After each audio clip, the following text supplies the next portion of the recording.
Hello friends and welcome to GeeksforGeeks.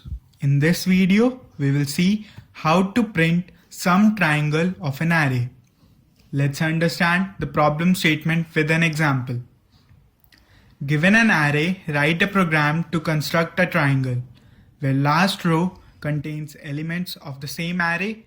Every element of the second last row contains sum of below two elements and so on. Let's take an example of input array given as 4, 7, 3, 6, 7. The output required is a triangle whose elements are given by sum of two elements below that element, and the last row is the same as given array. So the element just above element 4 will be given by sum of 4 and 7, that is 11. And the element above 7 will be sum of 7 and 3. That is 10. Similarly, next element will be 3 plus 6, that is 9. And the last in this row will be given by 6 plus 7, that is 13.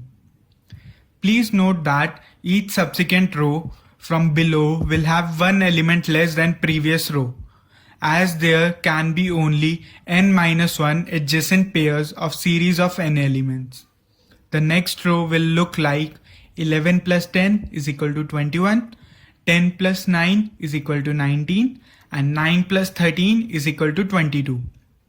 Moving to the next row, we have 21 plus 19 equals 40 and 19 plus 22 equals 41.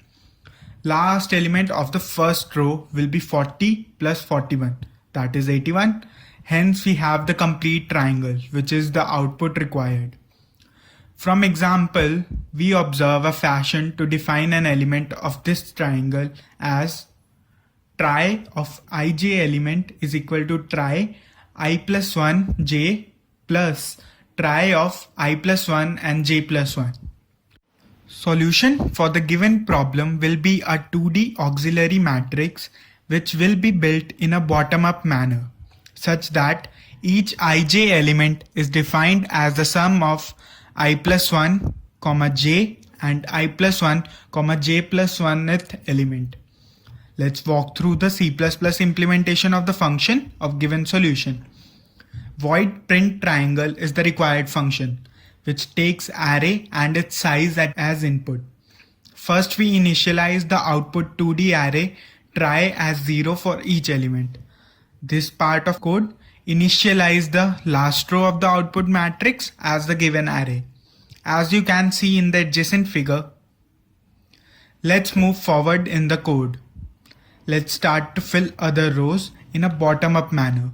We iterate from second last row to first row, that is I goes from n-2 to 0, and number of columns in each row decreases by one element.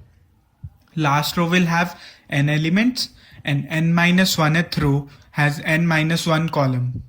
Hence j goes from 0 to I, and we apply the earlier formula to the iterating elements, that is tri of ij is equal to tri of I plus 1 j plus tri of I plus 1 j plus 1. Last, we print the output triangle while iterating through each of this row, and number of columns in each row is equal to the row number. Please like, comment, share the video among your friends. Also subscribe if you haven't already.